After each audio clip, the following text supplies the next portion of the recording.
Hello everyone, আসসালামু আলাইকুম। আপনারা সবাই কেমন আছেন? আমি আল্লাহর রহমতে ভালো আছি।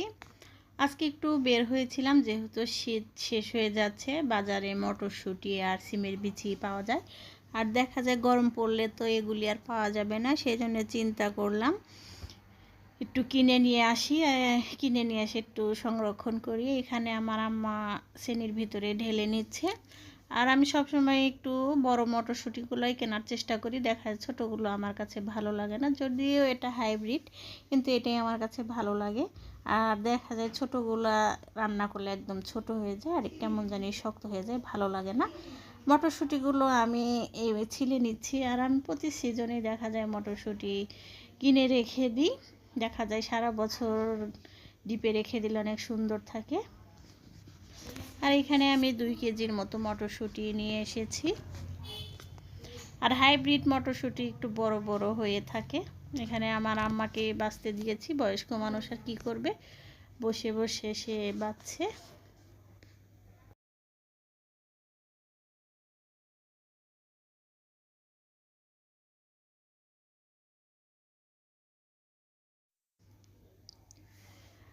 মটরশুঁটি দেখা যায় সবজিতে কিংবা বড় মাছ ভুনা, পোলাওর মধ্যে, তারপরে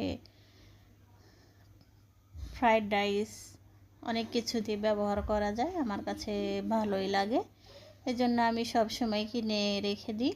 আর এখানে মটরশুঁটি সবগুলো বাছা হয়ে গেছে, আর আমি মটরশুঁটিগুলো একটু সিদ্ধ করে নিব। আর সিদ্ধ করার সময় অবশ্যই হালকা একটু চিনি দিয়ে নেবেন। 1 চামচের মতো চিনি দিলে মটরশুঁটির কালারটা একদম সবুজে থাকবে। এটা আমি একদম সিদ্ধ করে, বেশি সিদ্ধ করব না, শুধু একটা বলক উঠিয়ে নামিয়ে ফেলবো। আর এখানে সামান্য পরিমাণ একটু চিনি দিয়ে দিলাম, চিনি দেওয়ার কারণ কালারটা ঠিক থাকার জন্য। আর এখানে আমি 2 কেজির মতো সিমের বিচি নিয়ে এসেছি। আর সিমের বিচি আমারও অনেক ভালো লাগে, আর আমার হাজব্যান্ডের জন্য নিয়ে আসলাম।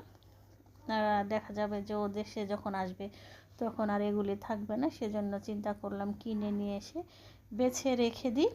এখানে 2 কেজির মতো সিমের বিচি আছে, আর সিমের বিচিটা কিন্তু খেতে কিন্তু অনেক ভালো লাগে। কার কার পছন্দ হবে সেই কমেন্টের মাধ্যমে জানাবেন।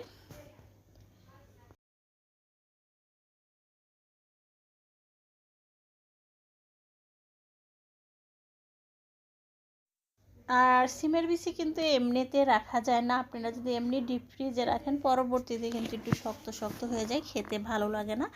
আর এটাও আমি একটু সিদ্ধ করে তারপরে বেছে রেখে দিব। এখানে চুলায় পানি দিয়েছি, এখন আমি পানিতে ঢেলে দিচ্ছি। এটা একটু শুধু বলক উঠলেই তারপরে আমি নামিয়ে সুন্দর করে ধুয়ে নিব। আর এখানে কোনো ধরনের লবণ কিংবা অন্য কিছু দেওয়ার দরকার নেই, সিদ্ধ হয়ে গেছে। এখন আমি নামিয়ে নিচ্ছি, নামিয়ে সুন্দর করে ধুয়ে নিব। আর ঠান্ডা হওয়ার পরে এগুলি বেছে রেখে দিব। আর আমি সবসময় বেছে রেখে দিই। এখানে মটরশুঁটি আর সিমের বিচিগুলো আমি সিদ্ধ করে নিয়েছি।